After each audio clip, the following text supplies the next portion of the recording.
Bueno, vamos a ver ahora la segunda ley de la termodinámica.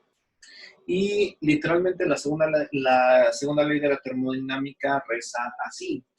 En un estado de equilibrio, los valores toman los parámetros, los valores que toman los parámetros característicos de un sistema termodinámico aislado son tales que tienden a maximizar siempre la entropía.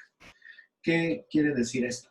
Que cuando tu sistema está aislado, no importa qué trabajo o intercambio de calor se esté realizando, siempre va a estar enfocado esto a maximizar la entropía. Este enunciado fue propuesto gracias bueno, fue cambiando a lo largo del tiempo, pero fue propuesto por primera vez su estado basal gracias a los razonamientos que hizo Sadi Carnot.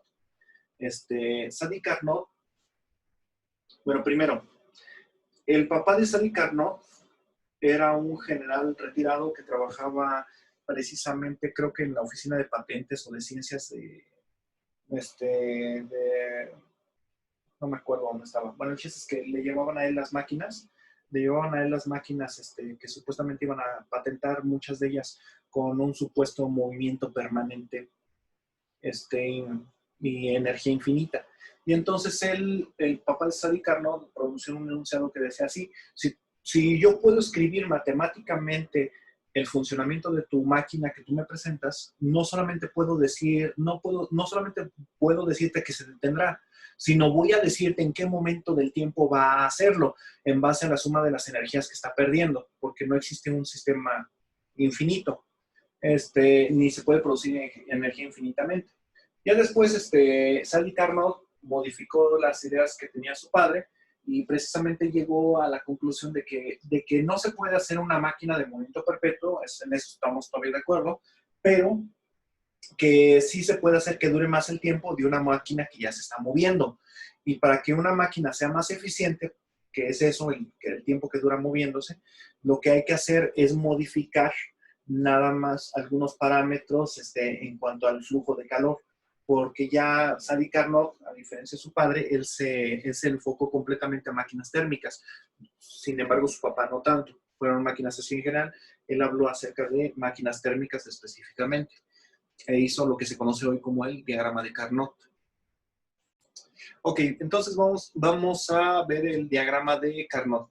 El diagrama de Carnot es un diagrama de presión contra volumen, como los que habíamos estudiado previamente para la primera ley de la termodinámica.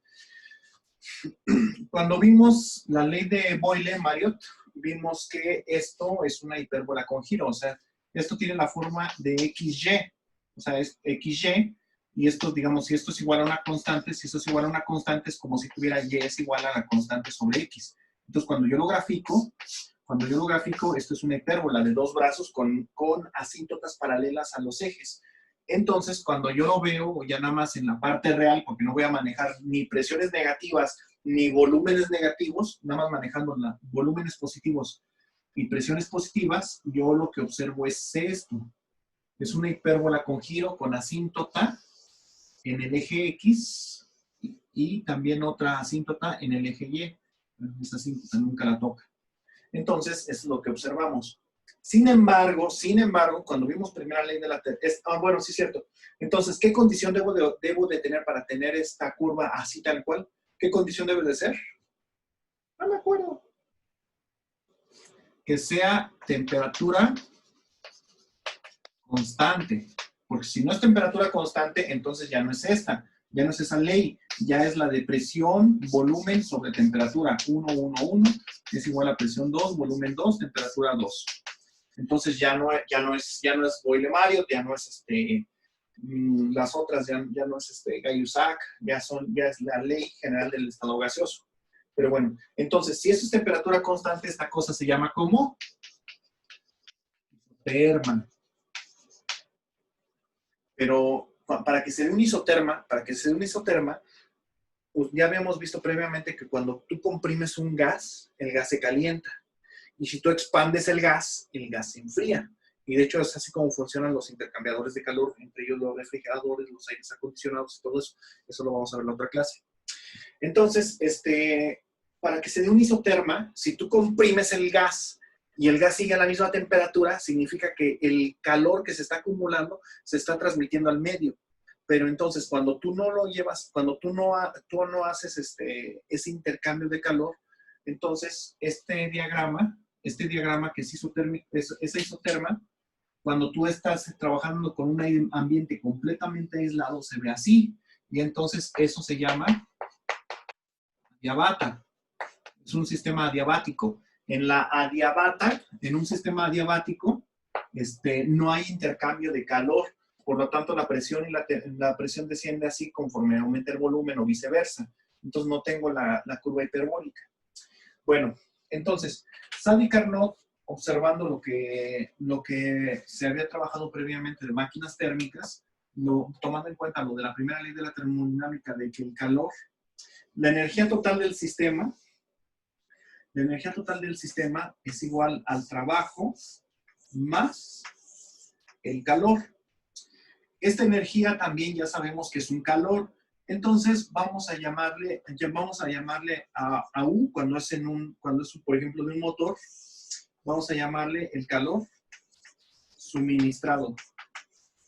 Y esto es igual al trabajo más el calor transferido. En los términos del diagrama que habíamos visto antes, entonces estamos metiendo un calor. Este calor es el calor, también habíamos visto, para simplificar un poquito la nomenclatura, habíamos visto que tienes una fuente de calor, un foco caliente, y vas a tener un foco frío. Y entonces se va a transmitir calor desde el foco caliente hasta el foco frío. Pero alguna parte del calor que se está transfiriendo la podemos desviar para formar trabajo. Entonces, todo este flujo que está entrando hasta aquí, esto es la U, nuestro calor suministrado. Y el calor que llega hasta la fuente fría es el calor transferido. Es el calor transferido menos el trabajo que se realice. Entonces, esta fuente está a una temperatura alta, por eso se representa con la letra H, alta, de high, y esto está a una temperatura fría, la ponemos como L, de less, entonces low o less, más ponerle less. Creo que es más correcto low, pero bueno, ya no sé. Entonces, este calor es el calor H, y de este lado va a salir el calor L, y también sale W. Entonces, este calor que entra al sistema pues, es sentido positivo, y este que sale del sistema va a ser como calor negativo. Entonces, si yo grafico aquí en el diagrama de presión y temperatura, las dos temperaturas, la temperatura alta y la temperatura fría, ya también habíamos visto que el área bajo la curva es el trabajo total. El trabajo total es este. Pregunta capciosa. ¿A qué temperatura se hace más trabajo? ¿A temperatura alta o a temperatura baja? Temperatura alta. A temperatura alta. Entonces, cuando tengo una temperatura alta, un isoterma de una temperatura alta hace esto. Esta es pH. Y entonces, una temperatura baja hace esto. Es L. Y entonces, el diagrama de Sadi-Carnot consiste en esto, que vamos a transferir de una fuente fría, de una fuente caliente a una fuente fría el calor. Entonces, del punto que partimos, donde tenemos un gas a alta temperatura y alta presión, y por lo tanto, como está a baja presión, perdón, como está a alta presión, su volumen es poco, está muy comprimido, está a una presión muy alta y está a una temperatura alta. Entonces, lo que va a hacer es que vamos a descomprimir el sistema, transfiriendo calor. Entonces, se va a transferir calor hasta un punto que vamos a llamar, este es el punto 1 hasta el punto 2. Entonces, aunque se está haciendo calor, se está perdiendo calor, entonces es una presión 2 y este es un volumen 2. Vemos que el volumen es mayor, por lo tanto se está expandiendo, pero la presión está disminuyendo, como en una presión, pero esta presión, esta descompresión no es adiabática, es isotérmica. Entonces se está transfiriendo calor. Para cuando se transfiere calor, para que se dé una isoterma, se está transfiriendo calor. Entonces ese calor que se está transfiriendo, es el que va a hacer el potencial trabajo que nosotros realizamos. Entonces, una vez que tenemos esto, el gas se enfría adiabáticamente. Entonces, normalmente para la adiabata debería de ser una línea recta así. Debería de ser una línea recta así hasta el punto 3, donde vamos a poner el punto 3 acá. Hasta el punto 3. Entonces, normalmente debería de ser una línea recta así, como lo que hemos manejado para primera ley. Pero es imposible en términos termodinámicos manejar una transferencia, una descompresión sin variaciones en el calor. Entonces, ligeramente la curva no obedece lo que es esta línea recta, sino que ligeramente se ve inclinada así, hasta este punto, porque sí hay una ligera transferencia, pero moderada. Entonces, aquí ya tenemos que el volumen aumenta a costa de que la presión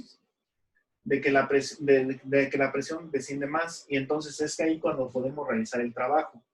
Entonces, lo que Sadi Carnot postuló es que aunque no sea un movimiento perpetuo, sí se tiene que regresar de cierto modo al estado basal. Entonces, debe de ser regenerable el sistema. Entonces, para que sea regenerable el sistema, significa que ya que llegué hasta este punto, debo de regresar a comprimir el sistema. Entonces, lo voy a comprimir a un volumen ligeramente superior al volumen 1. Este va a ser mi volumen 4. Ay, ya son muchos, mejor cambio de color. Ya son muchos puntos. Este va a ser el volumen 4. Entonces, voy a comprimir isotérmicamente, es decir, hay intercambio de calor hasta el punto 4. Y entonces aquí voy a tener ya una presión 3, una presión 4. Entonces, estoy comprimiendo el gas, pero hay intercambio de calor. Y ya después tengo que a fuerza regenerar el sistema. Y nuevamente no sucede en forma de línea recta, sino que hace un ligero pandeamiento. Y entonces, precisamente este diagrama, este flujo, es lo que se conoce como diagrama de Carnot, donde la suma de la energía total debe de ser 0. Vamos a borrar esto.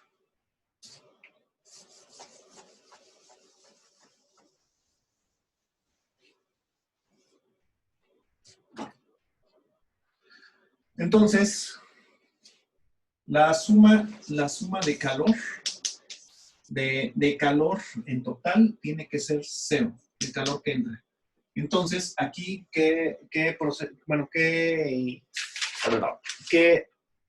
tenemos que el calor 1, el calor que entra aquí de calor 1 al calor 2, el calor 1, más el trabajo que se está realizando, vamos a ponerlo así, más el trabajo que está realizando, porque aquí se está realizando trabajo, porque hay intercambio de calor, más el calor que se da en el punto del 2 al 3, más nuevamente de aquí para acá se tiene que aplicar un trabajo para regenerar el sistema. Entonces el calor 3 más el trabajo que se hace en el punto 3, y nuevamente hay una pérdida de calor.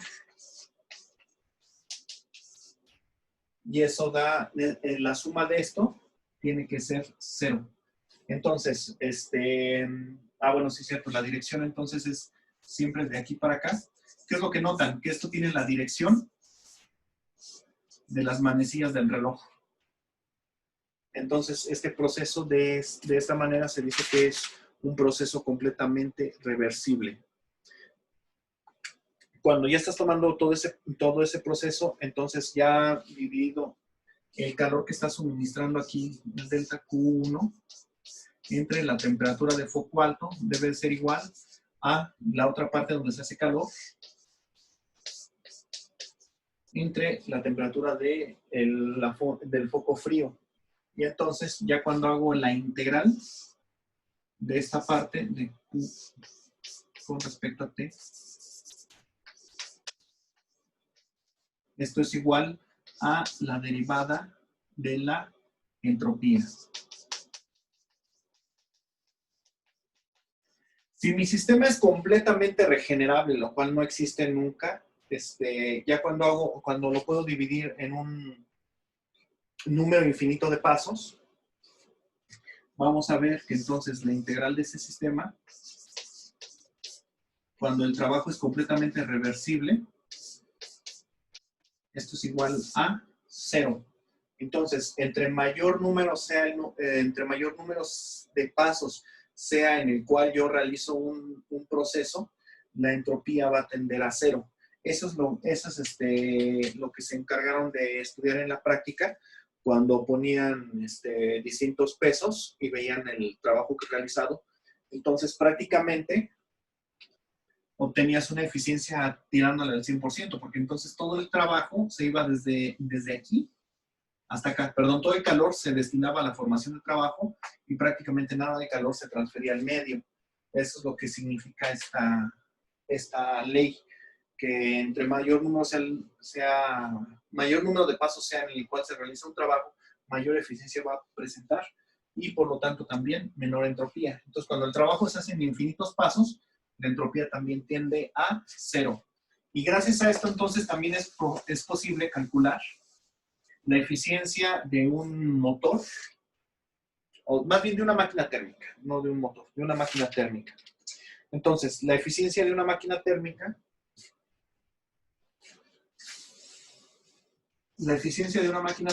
viene dada por la expresión de la temperatura entre el calor suministrado. Entre el calor suministrado. O si sustituimos la primera ley de la termodinámica, calor es igual a, perdón, ahora sí, calor suministrado más calor transferido, despejando el trabajo, entonces queda calor suministrado menos calor transferido.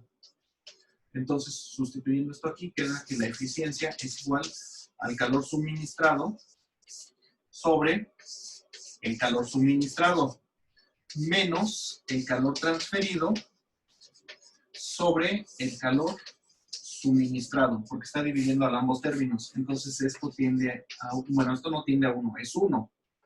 Entonces, la eficiencia es igual a 1 menos el calor transferido entre el calor suministrado.